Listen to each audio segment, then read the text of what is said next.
16, 17, 18 वर्षों से देखा है कि प्रधानमंत्री श्री नरेंद्र मोदी जी के प्रति ईर्ष्या, द्वेष, ग्लानि, पराजय की कुंठा, इंफीरियरिटी कॉम्प्लेक्स यानी एहसास कमतरी से वाबस्ता होकर जितने भी प्रकार के ओछे स्तर के हल्के बयान, नितांत व्यक्तिगत अपमानजनक बयान दिए गए हैं, उसकी भारत की राजनीति में मिसाल नहीं है। उनके समुदाय, उनकी जाति, उनके परिवार, उनके स्वर्गीय पिताजी, उनकी स्वर्गीय माताजी को लेकर अनेक बार ऐसे आपत्तिजनक बयान दिए गए हैं जो लोकतंत्र की मर्यादा को तार-तार करते हैं। और उसी सिलसिले में कल पटना की रैली में इंडी गठबंधन के सभी नेताओं की उपस्थिति में प्रधानमंत्री श्री नरेंद्र मोदी जी के ऊपर एक बार पुनः इस स्तर का, इस निचले और छिछले स्तर का शब्द प्रयोग किया गया है श्री लालू प्रसाद यादव जी के द्वारा, जो दुखद है और कष्टकारक है। उन्होंने मोदी जी के परिवार के विषय में यह बात कही तो मैं याद दिला देना चाहता हूं कि प्रधानमंत्री श्री नरेंद्र मोदी जी के लिए परिवार पूरा देश है। और यह बात आज की नहीं है बहनों भाइयों, हम सब लोग अपने परिवार के साथ होली दिवाली मनाते हैं। प्रधानमंत्री बनने के बाद 2014 की पहली दीपावली प्रधानमंत्री जी ने कहां मनाई थी? सीमा पर सैनिकों के साथ। यह उनका परिवार था। और उससे लेके आज तक जितनी दीपावली पड़ी है, किसी न किसी सीमा की चौकी पर सुरक्षा बलों के साथ दीपावली मनाई है। यह है उनका परिवार। 15 अगस्त 2023 को, अभी पिछले 15 अगस्त को लाल किले की प्राचीर से उन्होंने जो संबोधन किया, उन्होंने क्या कहा था? मेरे परिवारजनों। यह है मोदी जी का परिवार। और यह भाव सिर्फ 2014 से नहीं है।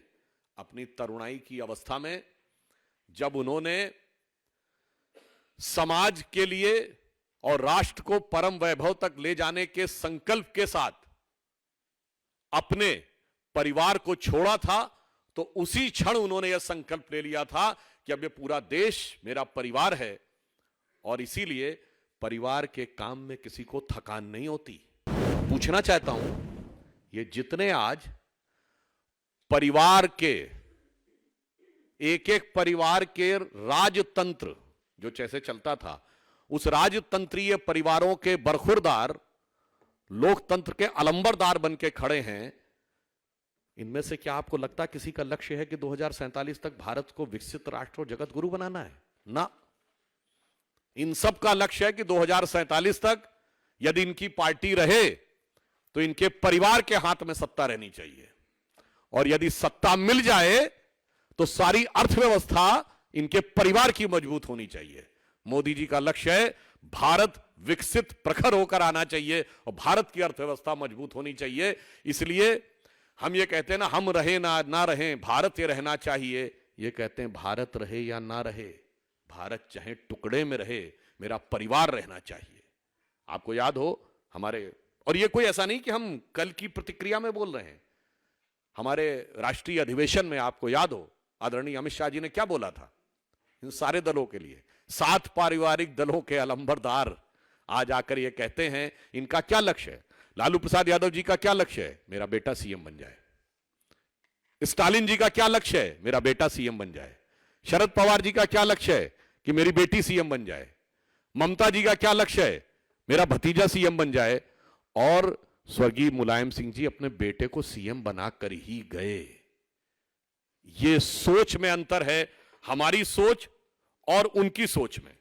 24 अक्टूबर 1990 को जब आडवाणी जी को गिरफ्तार किया गया था, दूरदर्शन के आर्काइव्स में जाके देख लीजिएगा, उन्होंने बोला था कुछ नहीं होता, ये हिंदू कुछ नहीं होता, जात बिरादरी का देश और रामलला का के भीतर खड़ा था क्या? ये बोलने वाले लोग थे। कहते थे गरीब गुरबा की सरकार है। आज गरीब गुरबा का परिवार बिहार का सबसे अमीर परिवार है। मोदी जी कहते हैं तन समर्पित, मन समर्पित और यह जीवन समर्पित। वो कहते हैं नौकरी चाहिए हो तो तेरी जमीन भी मुझको अर्पित, पैसा ना हो तो। भारत की राजनीति के स्वघोषित कट्टर ईमानदार और अजब और अलबेले किरदार श्री अरविंद केजरीवाल जी ईडी के सामने जाने से बच रहे हैं और अब ईडी को तकनीकी ज्ञान समझा रहे हैं। साहब, आपने कभी सुना है कि जो मुल्जिम हो वो मुंसिफ की कुर्सी पे बैठ जाए, यानी आरोपी न्यायाधीश की कुर्सी पे बैठ के बताए कि यह काम इस नियम के तहत होना चाहिए। और मैं इनका एक पुराना 10 सेकंड का स्टेटमेंट सुना रहा हूं। कर दो सीबीआई, बंद कर दो एनफोर्समेंट डायरेक्टोरेट, बंद कर दो सारी जांच एजेंसियां, बंद कर दो एसीबी। अगर तुमसे जांच नहीं होती तो जांच करानी है, सोनिया गांधी को गिरफ्तार करो, 2 दिन उसका इंटेरोगेशन करो, देखो पता चल जाएगा किस किसने रिश्वत ली और किस किसने। समझदार व्यक्ति हैं और उन्हें तो पता है कि शायद 2 दिन की भी जरूरत ना पड़े। ईमेल भेजा गया था, इसलिए भी मैं बात कह रहा हूं। बाकी पार्टियां जब भ्रष्टाचार के आरोप पे लड़ती हैं तो अपनी बात पे कायम रहती हैं। इस किरदार का ये देखिए, ये किरदार कितना बड़ा कलाकार है कि इन्होंने शराब नीति बनाई और सीबीआई इंक्वायरी हुई और विड्रॉ कर ली। अब जब विड्रॉ कर ली है तो उनको यह बात पता है अच्छी तरीके से कि विड्रॉ की है तो कुछ ना कुछ गड़बड़ होगा। ये बातें सामने आ चुकी हैं कि ईमेल किए गए थे, इसीलिए लैपटॉप नष्ट किए गए, फोन नष्ट किए गए। उन बातों में मैं डिटेल में नहीं जाता। ईमेल किए गए संबंधित व्यक्ति को और जब वो ईमेल किए गए और लौटकर संबंधित व्यक्ति ने जो सुझाव दिए वो इनकॉर्पोरेट किए गए, तो शायद उन्हें बिल्कुल अच्छी तरह पता होगा कि शायद कुछ मिनटों में ही जब वो सबूत दिखाए जाएंगे तो ये निरुत्तर हो जाएंगे, इसलिए शायद वो बच रहे हैं। Since around several months and a year when they have unnecessary और I will say deliberately with the design have started propagating this type of dastardly ideas like eradication of Sanatan Dharma. As far as Prime Minister is concerned, I will like to remind, before the Pran Pratishtha of Sri Ram Janmabhoomi, he has gone to several temples of South, and when in Kanyakumari, in Rameshwaram, he was standing on the southern tip of the country and he was having bath with the 22 wells which is there in Rameshwaram. That shows that how this country is integrated from north to south, Ase to Himachal. I think DMK is still relying upon that old age, outdated, divisive ideology which has been totally rejected by the people of the country, and we are quite sure that this time Tamil Nadu से उसी दक्षिणी छोर से जहां एक बिंदु पर 3 समुद्र मिलते हैं, इस सेंटेंस का कोई मीनिंग बाद में निकालिएगा जाके, वहां से वो धारा उठेगी और भारत की राजनीति में युगांतकारी परिवर्तन जो प्रधानमंत्री श्री नरेंद्र मोदी जी के नेतृत्व में शुरू हुआ है उसको निर्णायक परिणति तक पहुंचाएगी। Means an epoch making paradigm shift which has been started under the able leadership of Prime Minister Shri Narendra Modi.